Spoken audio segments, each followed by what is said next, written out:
Hello my sis army, कैसे हो आप सब। आई होप आप सब अच्छे होंगे। So I am maths educator, your English educator and your loving दीदू। Welcome to all of you in new video. So guys, आज की इस वीडियो में बात करेंगे application of calculus commerce and economics के पार्ट सेकंड के बारे में।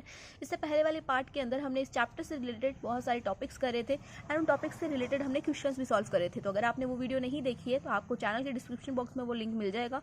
तो चलिए बिना देरी के शुरू करते हैं हमारे इस चैप्टर को। तो चैप्टर की शुरुआत में जो हमें टॉपिक पढ़ना है, सबसे पहला नंबर का टॉपिक है रिवेन्यू। अब रिवेन्यू क्या होता है और इसको निकालते कैसे हैं। तो रिवेन्यू को निकालने के लिए क्या करना पड़ता है, प्राइस इनटू करना पड़ता है क्वांटिटी। अब यहाँ पर जो एक्स है ये डिनोट कर रहा है क्वांटिटी को और पी जो है वो डिनोट कर रहा है किसको, प्राइस को। अगर आप प्राइस इनटू क्वांटिटी कर देते हो तो आपका रिवेन्यू आ जाता है। अब इसके लिए एक एग्जांपल लेते हैं। तो जैसे कि मैंने आपको बोला था कि मेरी एक पेन बनाने की फैक्ट्री है, तो इस पेन को बनाने में मेरे को कॉस्ट आई थी कितनी, 3 रुपये मुझे लगे पेन को बनाने में। अगर मैं आपसे बोलूँ कि मैंने इस पेन को 3 रुपये की कॉस्ट वाले पेन को मैंने 10 रुपये में सेल कर दिया, 10 रुपये में सेल कर दिया, तो मेरा रिवेन्यू क्या होगा, रिवेन्यू होगा 10 रुपये। ठीक है, रिवेन्यू क्या होगा, 10 रुपये होगा। अब जैसे कि मैं आपसे बोलूँ कि ये जो आपकी नोटबुक है, इसको बनाने में जो कॉस्ट आती है वो है 10 रुपये। ठीक है, और इसको मैं सेल कर रही हूँ कितने रुपए में, 50 रुपये में। तो यहाँ पर जो मेरा रिवेन्यू है वो क्या है, 50 रुपीज़ है। क्या है मेरा रिवेन्यू, 50 रुपीज़ है। अब आप बोलोगे कि दी प्रॉफिट और रिवेन्यू में क्या डिफरेंस है, प्रॉफिट भी तो 50 रुपीज़ का ही हुआ। तो नहीं, प्रॉफिट कितने रुपीज़ का हुआ, यहाँ पे प्रॉफिट हुआ हमें, अगर हम रिवेन्यू में से माइनस कर देते हैं कॉस्ट प्राइस को तो हमारा क्या आ जाता है, प्रॉफिट आ जाता है। क्या करना है, रिवेन्यू में से अगर कॉस्ट प्राइस माइनस करते हैं तो हमारा प्रॉफिट आता है।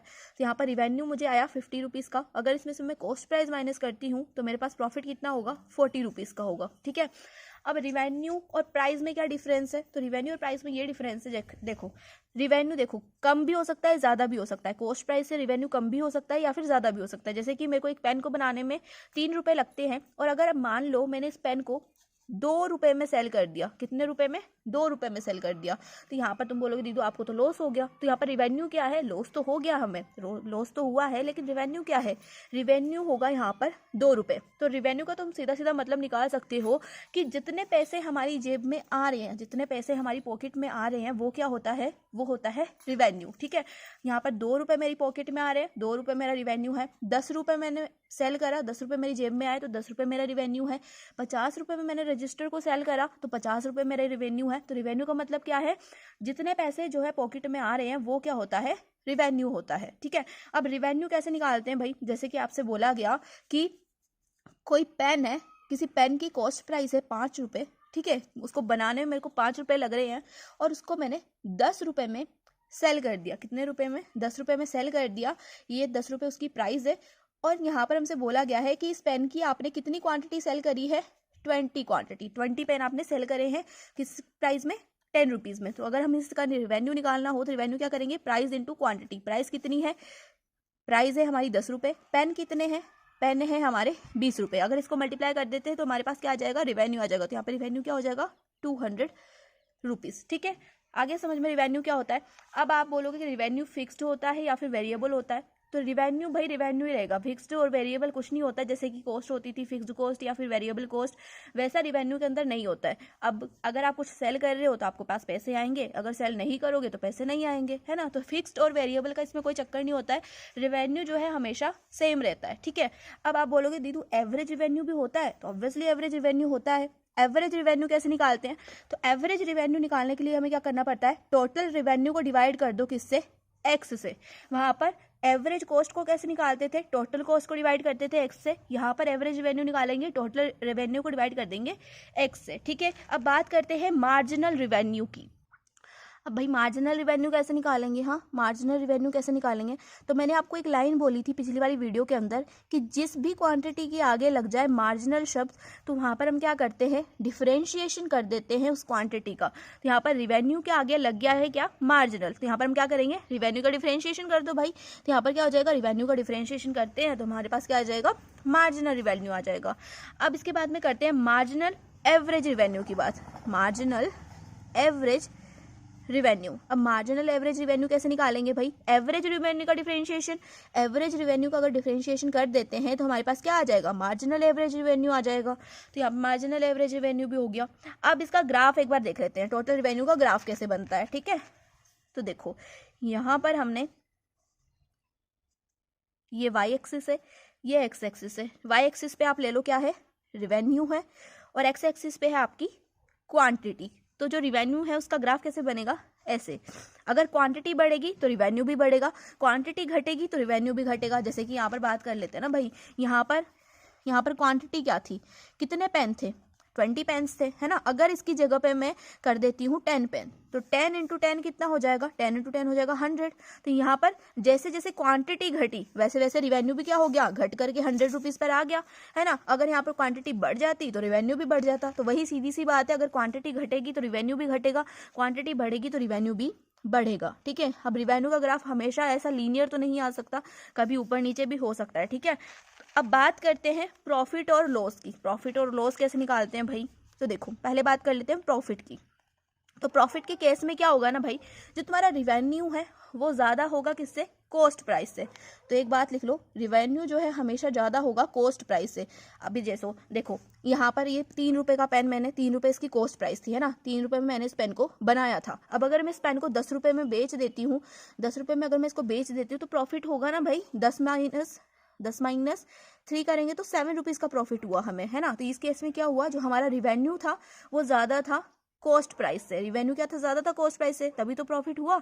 अगर रिवेन्यू कम होता कॉस्ट प्राइस से तो प्रॉफिट कैसे होता। तो रिवेन्यू निकालने के लिए फॉर्मूला क्या होता है, सॉरी प्रॉफिट निकालने के लिए फॉर्मूला क्या होता है, रिवेन्यू माइनस में कॉस्ट प्राइस। रिवेन्यू में से अगर कॉस्ट प्राइस निकाल देते हो तो आपका प्रॉफिट आ जाता है। अब बात करते हैं लॉस की। तो लॉस के अंदर क्या होगा, जो आपकी कॉस्ट प्राइस है वो ज़्यादा होगी किससे, रिवेन्यू से। कॉस्ट प्राइस ज़्यादा होगी रिवेन्यू से। जैसे कि इस पेन को ही ले लो, अगर इस पेन को बनाने में मेरे को 3 रुपये लग रहे हैं और मैंने इसको कितने रुपए में सेल कर दिया, 2 रुपये में, तो यहाँ पर क्या हुआ, मेरा रिवेन्यू क्या है, 2 रुपये है ना। कॉस्ट प्राइस क्या है, 3 रुपये है। तो इस केस में क्या हुआ, मेरी कॉस्ट प्राइस ज़्यादा थी रिवेन्यू से, इसकी वजह से मुझे क्या हो गया, लॉस हो गया भाई, 1 रुपये का लॉस हुआ ना यहाँ पे। तो लॉस को निकालने के लिए क्या करना पड़ता है, अगर कॉस्ट प्राइस में से अगर रिवेन्यू निकाल देते हो तो क्या आ जाता है, लॉस आ जाता है। हमारे पास क्या आ जाता है, लॉस आ जाता है। अब यहाँ पर आप ऐसे भी कर सकते थे, रिवेन्यू में से कॉस्ट प्राइस आप माइनस कर देते, है ना। रिवेन्यू में से कॉस्ट प्राइस माइनस कर देते तो आपकी जो आंसर है वो माइनस में आ जाता। जैसे कि यहाँ पर रिवेन्यू क्या है, 2 रुपये का है, माइनस कॉस्ट प्राइस कितनी है, 3 रुपये है, तो यहाँ पर लॉस कितना आ जाता, -1। तो यहाँ पर 1 रुपये का हमें लॉस हुआ है, ऐसे भी निकाल सकते हो, ठीक है। तो यहाँ पर रिवेन्यू वाला टॉपिक कंप्लीट होता है। अब क्वेश्चंस करने से पहले एक और टॉपिक जो है हम पढ़ लेते हैं, वो भी इससे ही रिलेटेड टॉपिक है। वो क्या है, ब्रेक इवन। अब ब्रेक इवन क्या होता है भाई, तो अगर मैं आपसे बोलूं कि आपका जो रिवेन्यू है, जो आपका RX है, वो इक्वल आ जाता है आपकी कॉस्ट प्राइस के, तो इस पॉइंट को हम बोलेंगे क्या है, ये ब्रेक इवन पॉइंट है, ठीक है। अगर रिवेन्यू इक्वल हो जाए कॉस्ट प्राइस के तो उस पॉइंट को बोलते हैं ब्रेक इवन, ठीक है। जैसे कि अगर मैं एग्जांपल लेती हूँ इसी पेन का, तो ये पेन जो है इसकी कॉस्ट प्राइस 3 रुपये है, कॉस्ट प्राइस इसकी 3 रुपये है, और 3 रुपये में ही मैंने इसे सेल कर दिया, तो मेरे पास रिवेन्यू कितने रुपए का आया, 3 रुपये का आया ना भाई। 3 रुपये मेरी जेब में आ रहे हैं तो रिवेन्यू कितना है, 3 रुपये का है। तो यहाँ पर क्या हुआ, रिवेन्यू इक्वल हो गया किसके, कॉस्ट प्राइस के। तो इस कंडीशन को बोल देते हैं ब्रेक इवन पॉइंट, ठीक है। अब इसका एक ग्राफ भी आपको बता देते हैं, बहुत ज़्यादा पॉपुलर ग्राफ है, ठीक है, वो भी बता देती हूँ आपको। ये है तुम्हारी एक्स एक्सिस, ये वाई एक्सिस है। तो यहाँ पर ये है आपका रिवेन्यू, ठीक है, ये आपका रिवेन्यू है और ये है आपकी कॉस्ट प्राइस, ठीक है। तो यहाँ से लेकर के यहाँ तक का जो एरिया है, यहाँ से लेकर के यहाँ तक के एरिया में क्या हो रहा है, लॉस हो रहा है भाई। लॉस कैसे हो रहा है, क्योंकि रिवेन्यू बढ़ रहा है और कॉस्ट प्राइस क्या है, सिमिलर है। तो यहाँ तक के एरिया में क्या हुआ, लॉस हुआ, ठीक है। अब बात करते हैं इस वाले एरिया में। इस वाले एरिया में क्या हुआ, कॉस्ट प्राइस से रिवेन्यू जो है ज़्यादा हो रहा है, कॉस्ट प्राइस से रिवेन्यू क्या हो रहा है, ज़्यादा हो रहा है, मतलब प्रॉफिट, ठीक है, मतलब प्रॉफिट। यहाँ तक के एरिया में लॉस हुआ, क्यों, देखो भाई, यहाँ से लेकर के यहाँ तक रिवेन्यू जो है ऐसे चला और कॉस्ट प्राइस आपकी रेगुलर बढ़ रही है, कॉस्ट प्राइस तो बढ़ रही है ना। यहाँ पर रिवेन्यू मान लो 1 रुपये का था, तो यहाँ पर ये देखो कॉस्ट प्राइस कितनी थी, ज़्यादा थी, इसका मतलब क्या हुआ, लॉस हुआ। इस केस में क्या हो रहा है, इस केस में कॉस्ट प्राइस तो आपकी इतनी ही है लेकिन रिवेन्यू लगातार बढ़े जा रहा है, तो इस एरिया में हुआ प्रॉफिट। तो यहाँ पर लॉस, यहाँ पर प्रॉफिट। अब ये वाला जो आपका पॉइंट है, यहाँ पर क्या है, रिवेन्यू जो है इक्वल है किसके, कॉस्ट प्राइस के, मतलब ये क्या है आपका ब्रेक इवन पॉइंट है। क्या पॉइंट है ये आपका, ब्रेक इवन पॉइंट। तो ये वाला जो पॉइंट है आपका, ये क्या है, ब्रेक इवन पॉइंट है, ठीक है। सो अब बात करते हैं क्वेश्चंस की। तो क्वेश्चन हमें गिवन है, a company producing pens and finds that the production cost of each pen is 10 rupees and the fixed expenditure of production is 45 rupees. If each pen is sold for 25 rupees, find cost function, revenue function and the break even point. तो यहाँ पर question में आपको क्या given है, question आपको given है कि एक कंपनी है वो क्या करती है, पेन बनाती है ना, और एक पेन को बनाने में कितने रुपए लगते हैं, 10 रुपए लगते हैं। मतलब आपको दिया हुआ है यहाँ पर क्या कॉस्ट दी हुई है पेन को बनाने की, वो कितनी है, 10 रुपीज़ है। ठीक है, अब वो यहाँ पर बोल रहा है कि जो आपका फिक्स्ड कॉस्ट है, फिक्स्ड एक्सपेंडिचर मतलब फिक्स्ड कॉस्ट, मतलब जो पैसा लगना ही लगना है वो कितना है, 4500 है। ठीक है, 4500 जो है आपकी फिक्स्ड कॉस्ट है। अब वो आपसे बोल रहा है कि जो पेन को सेल करते हैं, कितने रुपए में सेल करते हैं हम, 25 रुपीज़ में सेल करते हैं। तो आप हमें ये बता दो कि ये कॉस्ट फंक्शन क्या है, रिवेन्यू फंक्शन क्या है और ब्रेक इवन पॉइंट क्या है। तो सबसे पहले निकालते हैं कॉस्ट फंक्शन। फर्स्ट क्वेश्चन करते हैं, फर्स्ट क्वेश्चन है कॉस्ट फंक्शन। तो यहाँ पर उसने ये बोला है कि एक पेन को बनाने में 10 रुपये लगते हैं। अब उसने ये नहीं बोला ना कि कितने पेन सेल कर रहा हूँ, उसने ये बोला है कि 25 रुपये में मैं एक पेन सेल करता हूँ और यहाँ पर फिक्स्ड कॉस्ट दे दी है। अब हमें ये तो नहीं पता उसने कितने पेन सेल करे हैं, तो अब उसने कितने पेन सेल करे हैं उस चीज़ को मान लेते हैं हम एक्स। यहाँ पर हम क्या लिखेंगे, let x are sold, x pens जो है उसने बेचे हैं। ठीक है, अब कॉस्ट फंक्शन निकालने का फॉर्मूला मैंने आपको बताया था। कॉस्ट फंक्शन निकालने का फॉर्मूला होता है, टोटल कॉस्ट कैसे निकालते हैं, टोटल कॉस्ट निकलती है वेरिएबल कॉस्ट प्लस में फिक्स्ड कॉस्ट से, है ना। टोटल कॉस्ट क्या होता है, total cost is equal to होता है वेरिएबल कॉस्ट प्लस में फिक्स्ड कॉस्ट। ठीक है, तो वेरिएबल कॉस्ट कितनी है, कितने रुपए लग रही है एक पेन को बनाने में, 10 रुपए लग रही है एक पेन को बनाने में। फिक्स्ड कॉस्ट उसने दे ही दी, 4500 फिक्स्ड कॉस्ट है। अब वेरिएबल कॉस्ट कितनी है, 10 रुपए, और कितने पेन सेल कर रहे हैं उसने, एक्स पेन सेल करे हैं, तो वेरिएबल कॉस्ट हो जाएगी क्या, 10x। 10 रुपये एक पेन को बनाने में लग रहे थे और कितने पेन सेल करे उसने, एक्स पेन सेल करे, तो वेरिएबल कॉस्ट हो गई 10x प्लस में फिक्स्ड कॉस्ट है हमारी 4500। तो ये क्या आ गया हमारा, ये आ गया हमारा कॉस्ट फंक्शन या फिर टोटल कॉस्ट। तो क्वेश्चन नंबर 1 जो है यहाँ पर कंप्लीट होता है। अब देखते हैं क्वेश्चन नंबर 2। तो क्वेश्चन नंबर 2 क्या है, रिवेन्यू फंक्शन। अब हमें क्या निकालना है, रिवेन्यू फंक्शन निकालना है। तो मैंने आपको क्या बोला था, रिवेन्यू कैसे निकालते हैं, प्राइस को मल्टीप्लाई कर दो किससे, क्वांटिटी से। प्राइस को किससे मल्टीप्लाई करना है, क्वांटिटी से। अब एक पेन को कितने रुपए में सेल कर रहा है, वो 25 रुपए में सेल कर रहा है, मतलब प्राइस क्या हो गई पेन की, 25 रुपए हो गए, है ना। और कितनी क्वांटिटी है पेन की, कितने पेन सेल करे उसने, एक्स पेन सेल करे, तो यहाँ पे जगह 25x। तो ये हो गया हमारा रिवेन्यू फंक्शन। ठीक है, तो सेकंड क्वेश्चन भी कंप्लीट होता है। अब उसने बोला है ब्रेक इवन पॉइंट, तो थर्ड क्वेश्चन भी कर लेते हैं भाई, ब्रेक इवन पॉइंट। अब ब्रेक इवन पॉइंट कैसे निकालेंगे, तो यहाँ पर लिखो पहले तो फॉर ब्रेक इवन पॉइंट। अब ब्रेक इवन पॉइंट का मतलब होता है revenue is equal to cost. अगर रिवेन्यू जो है वो इक्वल आ जाती है कॉस्ट के, तो हमारा क्या आ जाता है, ब्रेक इवन पॉइंट आ जाता है। अब रिवेन्यू कितना है, ऊपर ही तो निकाला है, कितना है, 25x है यार, है ना। और कॉस्ट कितनी है, कॉस्ट है हमारी, टोटल कॉस्ट अभी तो निकाली भाई, कॉस्ट कितनी है, 10x प्लस में 4500, ये हो गई हमारी कॉस्ट। अब क्या करेंगे, 25 में से अगर 10 निकालते हैं, 10 को इधर भेज दो, 25 में से अगर 10 जाएंगे तो कितने बचेंगे, 15x बचेंगे, इज इक्वल टू आ जाएगा 4500। तो x इज इक्वल टू क्या आएगा हमारे पास, 15 डिवाइड में चल जाएगा तो मल्टीप्लाई में, उधर जाकर डिवाइड में हो जाएगा, तो 4500 अपॉन 15 क्या होगा, 300 होगा। तो यहाँ पर हमारे पास ब्रेक इवन पॉइंट क्या आ गया, 300। तो जब 300 पेन बिक जाएंगे, जब 300 पेन बिक जाएंगे तब क्या आएगा हमारा, ब्रेक इवन पॉइंट आएगा। अगर हम 300 पेन को बेच देते हैं तो उस टाइम पे क्या होगा, जो हमारा रिवेन्यू है वो इक्वल हो जाएगा कॉस्ट फंक्शन के, और यही क्या है हमारा ब्रेक इवन पॉइंट है। ठीक है, तो यहाँ पर हमने क्वेश्चन नंबर 1 जो है सॉल्व कर लिया है। अब एक और क्वेश्चन कर लेते हैं। तो चलो भाई एक और क्वेश्चन लगा लेते हैं इस टॉपिक के ऊपर, उसके बाद में नेक्स्ट टॉपिक को स्टार्ट करेंगे। तो क्वेश्चन हमें गिवन है, given that the cost function x plus 40, revenue function 10x minus में x square, find break even point. तो भाई अगर रिवेन्यू फंक्शन गिवन है, कॉस्ट फंक्शन गिवन है, तो यार ब्रेक इवन निकालने में क्या बड़ी बात है। ब्रेक इवन निकालने के लिए क्या करना पड़ेगा, रिवेन्यू फंक्शन को इक्वल कर दो कॉस्ट फंक्शन के, दैट्स इट, है ना, ब्रेक इवन पॉइंट आ जाएगा। रिवेन्यू फंक्शन ये है, 10x माइनस में x square is equal to क्या हो जाएगा, x प्लस 40 हो जाएगा। x को इस साइड भेजो, 10x में से x जाएगा तो हो जाएगा 9x माइनस में एक्स स्क्वायर, और इस 40 को भी इधर ले आओ, ये हो जाएगा माइनस का 40 इज इक्वल टू 0। अब इसको प्रॉपर जनरल इक्वेशन में कन्वर्ट करने के लिए एक्स स्क्वायर को आगे ले आओ, माइनस का एक्स स्क्वायर प्लस का 9x माइनस का 40 इज इक्वल टू 0। अब यहाँ पर माइनस से मल्टीप्लाई कर दो, ठीक है, तो माइनस से मल्टीप्लाई होते ही हो जाएगा प्लस का एक्स स्क्वायर, ये हो जाएगा माइनस का 9x, ये हो जाएगा प्लस का 40 इज इक्वल टू 0। अब इसके अगर आप फैक्टर करते हैं तो हमारे पास क्या आएगा, x माइनस में 3x, तो x की वैल्यू आ जाएगी क्या हमारे पास 3। ठीक है, तो 3 क्या है हमारा ब्रेक इवन पॉइंट है। तो यहाँ पर क्वेश्चन नंबर सेकंड भी कंप्लीट होता है। अब बात करते हैं नेक्स्ट टॉपिक की। नेक्स्ट टॉपिक क्या है तुम्हारा? नेक्स्ट टॉपिक है डिमांड फंक्शन। ठीक है, डिमांड फंक्शन है। अब ये ऐसे जो क्वेश्चंस है, ये बहुत सारे क्वेश्चंस तुम लगा सकते हो। ठीक है, किसी भी बुक से लगा सकते हो क्वेश्चंस, तुम्हारे जो क्वेश्चंस है वो बन जाएंगे इन टॉपिक्स के ऊपर। अब बात करते हैं डिमांड फंक्शन की।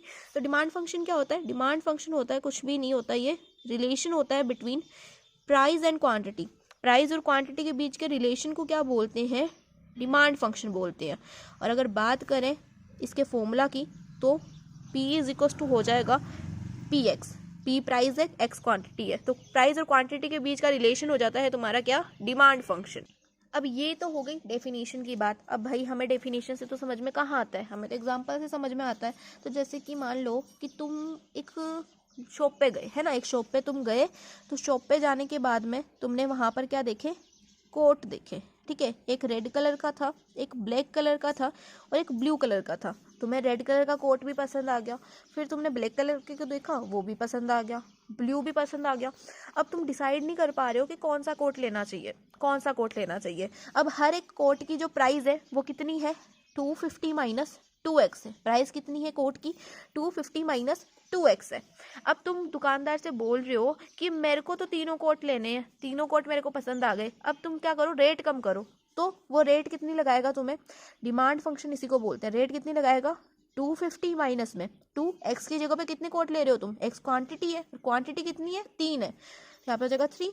तो 250 माइनस में 3 2 6, तो हमारे पास डिमांड फंक्शन क्या आ गया? डिमांड फंक्शन आ गया 244।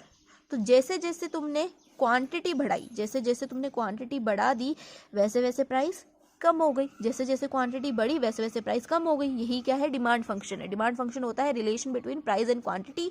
जैसे जैसे प्राइस, जैसे जैसे क्वांटिटी बढ़ाओगे वैसे वैसे प्राइस कम हो जाएगी। अब अगर यहाँ पे तुम 2 ही कोट लेते, मान लो तुमने 2 ही कोट लिए, तो यहाँ पर डिमांड फंक्शन क्या आता है? 250 माइनस में 2, और क्वांटिटी कितनी है? 2 है, तो 250 माइनस में 4 कर दो, तो तुम्हारी प्राइस क्या हो जाती? तुम्हारी डिमांड फंक्शन क्या हो जाता? तुम्हारा डिमांड फंक्शन हो जाता 256, सॉरी 46, 246, है ना। डिमांड फंक्शन क्या हो जाता है? 246। तो यहाँ पर अगर हमारी क्वांटिटी कम हो रही है तो प्राइस ज़्यादा हो रही है, क्वांटिटी बढ़ रही है तो प्राइस कम हो रही है ना। तो यही डिमांड फंक्शन है। अब इससे रिलेटेड क्वेश्चंस लगा देते हैं, है ना। क्वेश्चंस के बिना कहाँ काम बनता है। तो अगर तुम्हें रिवेन्यू गिवन है, रिवेन्यू अगर तुम्हें गिवन है 14x माइनस में 2x स्क्वायर, और तुमसे बोल रहा है कि भाई डिमांड फंक्शन बता दो, डिमांड फंक्शन बता दो, तो डिमांड फंक्शन कैसे बताओगे? तो एक बात हमेशा याद रखना, प्राइस ही क्या होता है? डिमांड फंक्शन होता है। ठीक है, प्राइस ही क्या होता है? डिमांड फंक्शन होता है। अब रिवेन्यू को निकालने का फॉर्मूला क्या होता है? रिवेन्यू निकालने का फॉर्मूला होता है प्राइस इंटू में क्वांटिटी। क्या होता है? प्राइस इंटू क्वांटिटी होता है। अब मुझे निकालना है क्या? Demand function. मतलब मुझे क्या निकालनी है? मुझे प्राइस निकालनी है। मुझे रिवेन्यू गिवन है, तो प्राइस निकालने का मतलब क्या है? रिवेन्यू को डिवाइड कर दो x से, तो हमारी प्राइस आ जाती है ना। तो रिवेन्यू कितना है? रिवेन्यू है 14x माइनस में 2x स्क्वायर। इसको अगर मैं x से डिवाइड कर देती हूँ तो मेरी क्या आ जाएगी? प्राइस आ जाएगी। तो यहाँ पर x से डिवाइड करेंगे, हो जाएगा 14 माइनस में ये हो जाएगा 2x। ठीक है, तो ये क्या आ गया मेरे पास? ये आ गया मेरा डिमांड फंक्शन। तो डिमांड फंक्शन आई होप तुम्हें क्लियर हो गया होगा। अब 1-2 क्वेश्चंस लगा देते हैं, उससे और अच्छे से क्लियर हो जाएगा। ठीक है, तो चलो भाई क्वेश्चन लगा लेते हैं। तो क्वेश्चन हमें गिवन है, the demand function of a monopolist is given by P is equal to 1500 minus में 2x माइनस में x square, find marginal revenue. तो यहाँ पर हमें डिमांड फंक्शन गिवन है और हमसे बोल रहा है भाई मार्जिनल रिवेन्यू निकाल दो। अब मोनोपोलिस्ट को तुम हटाओ, तो हम तो बात करो क्या चीज़ निकालनी है। ठीक है, हमें क्या गिवन है और क्या चीज़ निकालनी है। तो हमें डिमांड फंक्शन गिवन है, मार्जिनल रिवेन्यू निकालना है। अब देखना ज़्यादातर केसेस में तुम्हें डिमांड फंक्शन गिवन होगा। अब अगर गिवन ना हो, अगर कोई क्वेश्चन ऐसा आ जाता है जिसमें डिमांड फंक्शन गिवन नहीं है, तो तुम वहाँ पर डिमांड फंक्शन क्या लोगे? वहाँ पर डिमांड फंक्शन तुम लोगे a प्लस में bx, या तो a प्लस bx ले लो या फिर a माइनस bx ले लो। मैं ज़्यादातर a प्लस bx लेती हूँ, सस्ता पड़ता है यार, सिंपल पड़ता है ना। प्लस और माइनस में थोड़ा प्लस जो है हमारा ज़्यादा ठीक लगता है। ठीक है, तो मैं a प्लस bx लेती हूँ, तुम जो मर्जी ले लो। ठीक है, a प्लस bx ले लो या फिर a माइनस bx तुम जो है पुट कर सकते हो वहाँ पर डिमांड फंक्शन। अगर तुम्हें डिमांड फंक्शन गिवन नहीं है, अगर गिवन है तो फिर तो कोई दिक्कत ही नहीं है। तो चलो भाई क्वेश्चन लगाते हैं। तो यहाँ पर हमें क्या है? रिवेन्यू क्या होता है हमारा? प्राइस इंटू क्वांटिटी होता है। रिवेन्यू प्राइस इंटू क्वांटिटी होता है। रिवेन्यू है हमारा प्राइस इंटू क्वांटिटी। अब यहाँ पर प्राइस मतलब डिमांड फंक्शन हमें गिवन है क्या? 1500 माइनस में 2x माइनस में एक्स स्क्वायर, ये प्राइस गिवन है। अगर इसको मैं x से मल्टीप्लाई कर देती हूँ तो मेरा रिवेन्यू आ जाएगा, है ना। अब इस पूरे को तुम मल्टीप्लाई कर दो x से, और अगर इसको x से मल्टीप्लाई करते हैं तो रिवेन्यू क्या आता है, रिवेन्यू आता है 1500 x माइनस में 2x स्क्वायर, इस वाले एक्सेस को मल्टीप्लाई कर रहे हैं, माइनस में एक्स क्यूब। ठीक है, ये आ गया रिवेन्यू। अब उसने बोला है मार्जिनल रिवेन्यू निकालो। अब मैंने तुम्हें बोला था जिस भी चीज़ के आगे मार्जिनल लग जाए उसका मतलब क्या होता है, उसका मतलब होता है कि उसका करना है हमें डिफरेंशिएशन। अब मार्जिनल रिवेन्यू बोला है मतलब डिफरेंशिएशन होगा किसका, एम आर का। किसका डिफरेंशिएशन होगा, एम आर का। ठीक है, सॉरी आर का। ठीक है, डिफरेंशिएशन होगा आर का, है ना। तो अब यहाँ पर डिफरेंशिएशन कर देते हैं अगर हम आर का। आर क्या है यहाँ पर, 1500x माइनस में 2x स्क्वायर माइनस में एक्स क्यूब, इसका डिफरेंशिएशन कर देते हैं। तो 1500x का डिफरेंशिएशन हो जाएगा x, सॉरी 1500x कैसे होएगा, x का डिफरेंशिएशन देखो 1500 क्या है यहाँ पर, कांस्टेंट है, तो कांस्टेंट का हम डिफरेंशिएशन नहीं करते जब तक उसके साथ में क्या हो, एक वेरिएबल हो। तो 1500 क्या आ जाएगा, बाहर आ जाएगा। x का डिफरेंशिएशन क्या होता है, हमेशा 1 होता है। ठीक है, तो यहाँ पे आ गया 1500, ठीक है, माइनस में 2x स्क्वायर का डिफरेंशिएशन क्या होगा, 2x raise to power n। x raise to power n का डिफरेंशिएशन क्या होता है, x raise to power n का डिफरेंशिएशन होता है x raise to power n plus, sorry n into में x raise to power n minus 1, ये होता है differentiation x raise to power n का। तो यहाँ पर क्या है, एक्स स्क्वायर है, एक्स स्क्वायर का डिफरेंशिएशन क्या होगा, 2x। ठीक है, तो 2x इंटू में 2, ये हो जाएगा 4x माइनस में एक्स क्यूब का डिफरेंशिएशन, पावर आगे आ जाएगी और एक पावर माइनस हो जाएगी, मतलब 3x स्क्वायर। तो हमारे पास जो डिफरेंशिएशन ऑफ मार्जिनल रिवेन्यू आया वो क्या आया, 1500x माइनस में 4x माइनस में 3x स्क्वायर। तो यहाँ पर मैं जो क्वेश्चन नंबर 1 है वो अच्छे से कंप्लीट कर दिया है। सो होप सो आपको समझ में आ रहा होगा। अब एक और क्वेश्चन लगा देते हैं, उसके बाद में जो ये चैप्टर है आपका वो कंप्लीट हो जाएगा। एंड आप इससे रिलेटेड मतलब कोई भी बुक से आप क्वेश्चंस उठा लो, चाहे एनसीईआरटी उठा लो, चाहे एचसी वर्मा, चाहे CS10, किसी भी बुक से क्वेश्चंस लगा लेना, सारे क्वेश्चंस बन जाएंगे। अगर ये जो आपने वीडियो अच्छे से देख ली है, अगर पहले वाली वीडियो नहीं देखी तो उसको भी देख लेना। ठीक है, उसमें भी ऐसे कॉन्सेप्ट्स हमने बताए हुए हैं और सारे के सारे टॉपिक्स हमने यहाँ पे क्वेश्चंस लगा लिए हैं। तो मुझे नहीं लगता आपको किसी भी टॉपिक में कोई दिक्कत रही होगी, लेकिन अगर फिर भी किसी टॉपिक में दिक्कत आती है या फिर किसी बुक के क्वेश्चन को लगाने में दिक्कत आती है तो कमेंट सेक्शन में कमेंट कर सकते हो। अब एक और क्वेश्चन लगा लेते हैं। सो क्वेश्चन नंबर 2 हमें गिवन है, a company produce a commodity with 20,000 fixed cost. The variable cost is estimated 35% of the total revenue when it is sold at rate 6 per units. Find total revenue, total cost and profit function. तो यहाँ पर हमें एक question given है कि एक company है जिसकी फिक्स्ड कॉस्ट कितनी है, 20,000 है, और वेरिएबल कॉस्ट क्या है, 35% है टोटल रिवेन्यू का, और हर एक यूनिट की प्राइस है 6 पर यूनिट। जैसे कि हर एक पेन की प्राइस है 6 रुपीज़ और इसमें फिक्स्ड कॉस्ट उसने दे दी है 20,000 और हमसे बोल रहा है कि ये बताओ टोटल रिवेन्यू कितना है, टोटल कॉस्ट कितनी है और प्रॉफिट फंक्शन कितना है। तो क्या बड़ी बात है, ये तो हमने सब कुछ पढ़ा हुआ है। तो देखो सबसे पहले तो निकाल लेते हैं क्या, रिवेन्यू मतलब RX। तो रिवेन्यू का फॉर्मूला क्या होता है, प्राइस को अगर हम मल्टीप्लाई कर देते हैं क्वांटिटी के साथ में तो हमारा रिवेन्यू आ जाता है ना। तो यहाँ पर प्राइस क्या है, 6 रुपीज़ है, तो 6 को अगर मैं x के साथ मल्टीप्लाई करती हूँ तो मेरा आ गया रिवेन्यू। ठीक है, अब फिक्स्ड कॉस्ट कितनी है, उसने दे रखी है ना 20,000, तो फिक्स्ड कॉस्ट तो हमारे पास है ही सही। अब वो बोल रहे हैं वेरिएबल कॉस्ट क्या है आपकी, 35% है किसका, टोटल रिवेन्यू का। टोटल रिवेन्यू का 35% क्या है, वेरिएबल कॉस्ट है। तो भाई निकाल लेते हैं ना, 35% मतलब 35/100 इंटू में टोटल रिवेन्यू, अब यही तो निकाला है, 6x निकाला तो है अभी 6x। ठीक है, अब इसको क्या करेंगे, इसको कट कर दो, तो यहाँ पर हो जाएगा 35 इंटू में 6, यहाँ पर हो जाएगा 210 अपॉन में 100 और यहाँ पे आ जाएगा x। ठीक है, इससे ये कट गया तो हमारे पास क्या आया, वेरिएबल कॉस्ट आ गई कितनी, 21x अपॉन में 10। ठीक है, तो वेरिएबल कॉस्ट है हमारे पास, फिक्स्ड कॉस्ट भी हमारे पास है, रिवेन्यू भी हमारे पास है। तो टोटल कॉस्ट पूछा है, सेकंड क्वेश्चन है हमारे पास टोटल कॉस्ट। तो टोटल कॉस्ट कैसे निकलेगी, वेरिएबल कॉस्ट प्लस में फिक्स्ड कॉस्ट। वेरिएबल है हमारे पास 21x अपॉन में 10, फिक्स्ड है हमारे पास 20,000। ठीक है, तो यहाँ पर इसको प्लस करते हैं तो हमारे पास क्या आ जाएगी, टोटल कॉस्ट आ जाएगी। तो यहाँ पर टोटल कॉस्ट आ गई। अब तो टोटल रिवेन्यू हमने निकाल दिया, टोटल कॉस्ट हमने निकाल दी, अब निकालते हैं प्रॉफिट। ठीक है, प्रॉफिट निकालना है। तो प्रॉफिट कैसे निकलता है, प्रॉफिट निकालने के लिए क्या करते हैं, रिवेन्यू में से माइनस करते हैं कॉस्ट को। अगर रिवेन्यू में से कॉस्ट माइनस कर देते हैं तो हमारा प्रॉफिट आ जाता है। तो रिवेन्यू क्या है हमारा, 6x है, कॉस्ट क्या है हमारी, ये भी निकाली है, माइनस कर दो 21x अपॉन में 10 प्लस में 20,000। इसको अगर हम माइनस कर देते हैं तो हमारे पास क्या आ जाएगा, प्रॉफिट आ जाएगा। यहाँ पर प्रॉफिट क्या आएगा, यहाँ पर हो जाएगा 39x अपॉन में 10 माइनस में 20,000। 1000। तो ये हो गया आपका क्या, प्रॉफिट।